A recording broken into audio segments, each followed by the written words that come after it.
Hello दोस्तों, नमस्कार। कैसे हैं आप सभी? समानंद से ही होंगे ऐसी मैं आशा करता हूं। आज की हमारी क्लास नंबर 11 के पाठ में आप सभी का स्वागत है। हालांकि जो आपने पीछे वीडियो देखी होगी वो इसी क्लास की है, क्योंकि कल 2 बार वीडियो बनाया गया, दोनों बार ही वीडियो रुक गया है। 5-5 या 8-8 मिनट के वीडियो बने हैं और हर बार कट जाता था। इस कारण से ये वीडियो आपके समक्ष डालना पड़ा। अब यहाँ पर कम्प्लीटली ये वीडियो बनेगा और आपको एक क्लास पूरी पढ़ने को मिलेगी। तो आज हम जानेंगे इस क्लास में इन प्रश्नों के बारे में। आज का हमारा प्रश्न है 79 वाला प्रश्न है। क्या कह रहा है? ए ने 6% से सरल ब्याज पर 480 का एक ऋण बी से इस शर्त पर लिया कि ऋण को 4 वार्षिक किस्तों में चुका दिया जाएगा, जिनमें पहली 3 किस्तों में मूलधन का 1/4 होगा। मतलब जो प्रारंभिक 3 किस्तें होंगी वो मूलधन के 1/4 भाग के बराबर होंगी एवं शेष किस्त में पूरे ब्याज के साथ चुकता किया जाएगा। कहने का तात्पर्य ये है कि जो चौथी किस्त होगी उसमें मूलधन के साथ साथ पूरा ब्याज भी चुकता करना पड़ेगा कि अंत में ए द्वारा भुगतान की गई राशि क्या है।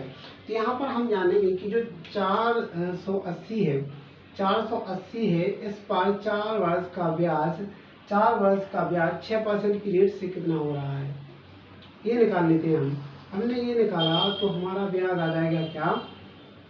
हमारा ब्याज आ जाएगा क्या? 8 से गुणा किया तो यहाँ पर 4 से गुणा किया 48 में 288 से 6 से गुणा किया तो 8 6 48 की 8 हासिल आ गई 4 और फिर इसके बाद में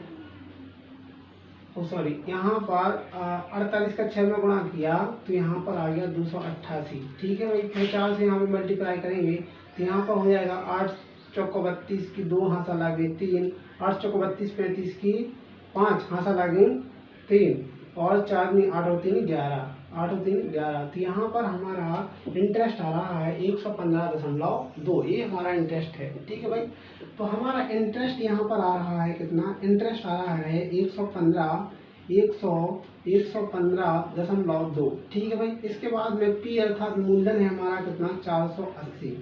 ठीक है भाई, 480 है। अगर हम इन दोनों को ऐड कर देते हैं तो यहाँ पर 595.2 ये हमारा मिश्रधन हो जाएगा। ठीक है भाई, ये हमारा मिश्रधन हो जाएगा। लेकिन हमें यहाँ पर बोला ये गया था कि प्रारंभिक 3 किस्तें होंगी वो मूलधन का 1/4 होंगी। तो मूलधन कितना है? मूलधन है भाई 480। कितना है भाई? 480 मूलधन है। मूलधन का 1/4 12 चौक 48 मतलब 120 जो प्रारंभिक 3 किस्तें होंगी। तो हमारी पहली किस्त है, दूसरी किस्त है और तीसरी किस्त है, फिर इसके साथ साथ हमारी चौथी किस्त है।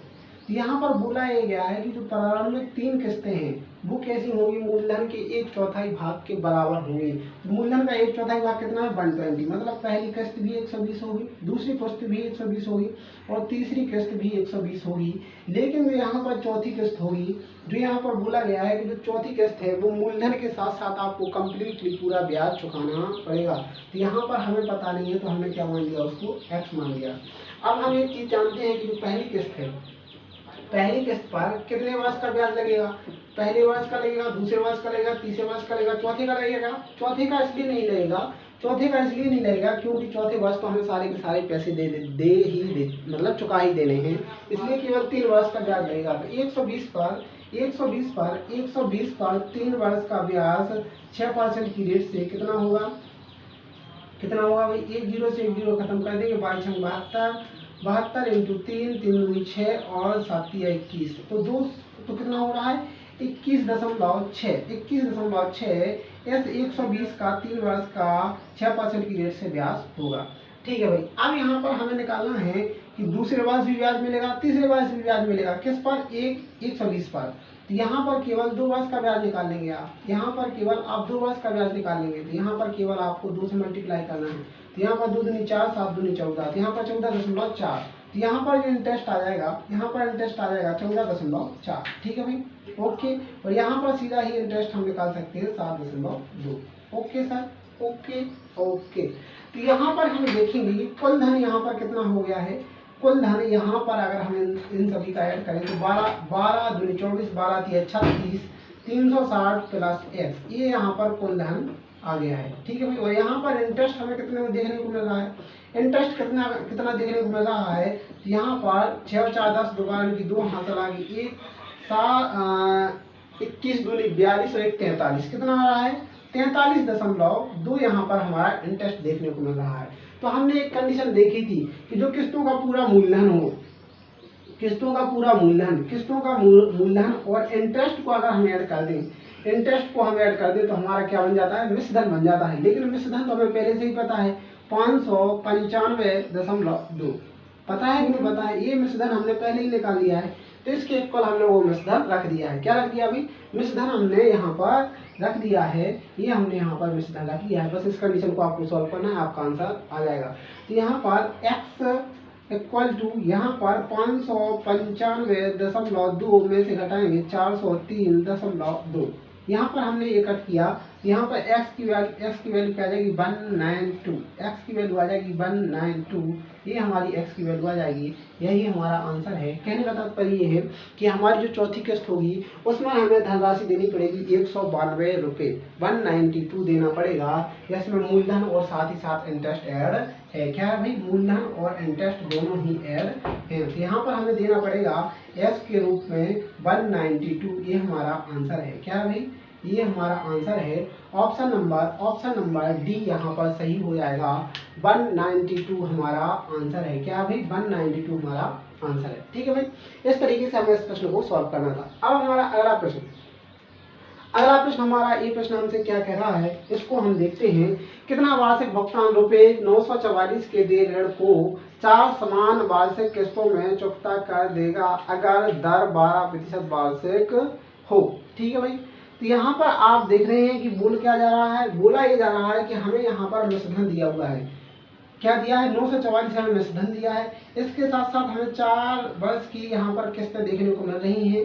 कितने, 4 वर्ष की किस्तें देखने को मिल रही है। इंटरेस्ट हमें देखने को मिल रहा है। तो हमने आपको एक चीज़ बताई थी, हमने एक चीज़ आपको बताई थी कि किस्त का एक फॉर्मूला होता है, वो मैंने आपको बताया था। वो फॉर्मूला क्या था किस्त का, यहाँ पर मैं वो आपको बताता हूँ। मैं यहाँ पर आपको किस्त का फॉर्मूला बताता हूँ। मैंने बताया था ए को क्या बोलते हैं, मिश्रधन। A × 100/100 × T plus R × T कोष्टक में T -1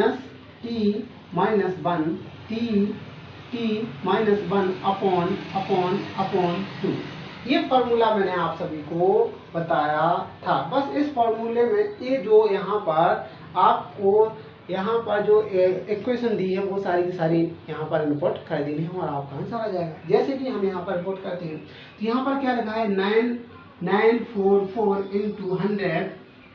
100/100 इंटू समय कितना है 4 वर्ष, 4 प्लस रेट कितनी है भाई 12% इंटू 4 में से ये गया तो कितना बच जाएगा 3/2। ठीक है भाई। अब यहाँ पर और आगे बढ़ते हैं तो 94400/400 प्लस 12 × 12/2, 4 तिया 12।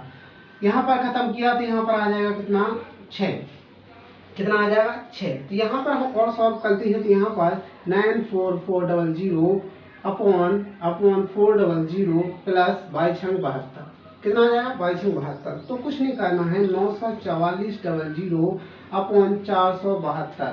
तो यहाँ पर देखेंगे कि यहाँ पर आप देखेंगे कि 7 दूनी 14, यहाँ पर सीधे ही कट रहा है। कितना कट रहा है 200, यहाँ पर 200। ये हमारी क्या आ गई भाई किस्त, ये हमारी क्या आ गई किस्त। और हमसे यही पूछा गया था, यही हमारा आंसर है। क्या है भाई, यही हमारा आंसर है। ऑप्शन नंबर यहाँ पर डी सही हो जाएगा।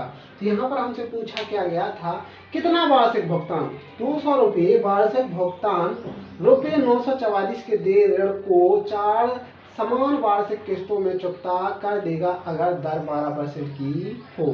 ठीक है भाई। तो हमारा आंसर आया 200 रुपये। ठीक है भाई, हमारा आंसर आ गया 200 रुपये। अगला क्वेश्चन क्या कह रहा है उस पर हम यहाँ पर प्रकाश डालते हैं। ठीक है भाई। अब प्रकाश डाला जाएगा। क्या डाला जाएगा भाई, अब प्रकाश डाला जाएगा। क्या डाला जाएगा भाई, प्रकाश डाला जाएगा। अगले प्रश्न पर क्या हमसे बोल रहा है ये हम अब सॉल्व करते हैं। ठीक है भाई, ओके। देखो भाई क्या कह रहा है, क्या कह रहा है प्रश्न 81 क्या कह रहा है, 4 वर्षों में 7% की दर से रुपये 2210 के दिए ऋण को चुकता करने के लिए कितना वार्षिक भुगतान करना पड़ेगा, कितना वार्षिक भुगतान करना पड़ेगा। तो सेम कंडीशन है, केवल और केवल इस फॉर्मूले में वो कंडीशन आपको फिल करनी है और आंसर आ जाएगा। देखो यहाँ पर निकालते हैं, क्योंकि यहाँ पर सीधे ही पूछा जा रहा है कितना वार्षिक भुगतान। वार्षिक भुगतान का मतलब होता है क्योंकि हर एक वर्ष हम किस्त ही जमा करते हैं। ठीक है भाई, तो यहाँ पर वार्षिक भुगतान का मतलब है किस्त। ठीक है, तो बस इसे वैसे ही सॉल्व करना था, एक ही जगह पर रखना है 2210 इंटू 100 अपॉन अपॉन अपॉन क्या लिखेंगे आप 100 इंटू समय कितना है भाई, समय कितना है, समय कितना है 4 वर्ष, कितना है भाई 4 वर्ष, प्लस रेट कितनी है 7 इंटू 4, यहाँ पर 4 माइनस 1 अपॉन 2, बस ऐसे सॉल्व करना था। तो यहाँ पर क्या हो जाएगा भाई, ये 221 000 अपॉन 400 प्लस 7 चौको 28 into into into into into 3 upon 2, 4 में से गया 3 बचा, यहाँ पर कट किया तो यहाँ पर आ गया 14, तो 21,000 अपॉन 400, 14 किया 42, 442। ठीक है भाई, तो यहाँ पर 21 गुना 42 और 2 से खत्म किया तो यहाँ पर आ जाएगा 500, कितना आ जाएगा 500। यहाँ पर जो किस्त आएगी जो हमारी, यहाँ पर जो किस्त आएगी, जो हमारी किस्त आएगी वो कितनी होगी भाई 500 रुपये हमारी किस्त होगी। ये वार्षिक भुगतान के रूप में हमें जमा करनी है। यहाँ पर 4 वर्षों में 7% की रेट से 2210 के देय ऋण को चुकता करने के लिए हमें 500 रुपये का वार्षिक भुगतान करना पड़ेगा। ऑप्शन नंबर डी यहाँ पर सही है, 500 रुपये का हमें वार्षिक भुगतान करना पड़ेगा। ठीक है भाई, कुछ नहीं है, ये फॉर्मूला मैं पहले भी मतलब बता चुका हूँ और पहले भी मैंने सवाल कराए हैं, यहाँ पर केवल रिकॉर्ड कराया जा रहा है। ठीक है भाई, ओके। अगला प्रश्न क्या है, 82 क्या कह रहा है, रुपये 700 का वार्षिक भुगतान, रुपये 700 का वार्षिक भुगतान, 700 का वार्षिक भुगतान। वार्षिक भुगतान का मतलब क्या होता है, किस्त। क्या होता है भाई, किस्त। यहाँ पर ये 700 रुपये क्या है, किस्त है, याद रखना, पंक्तियों को पकड़ना है।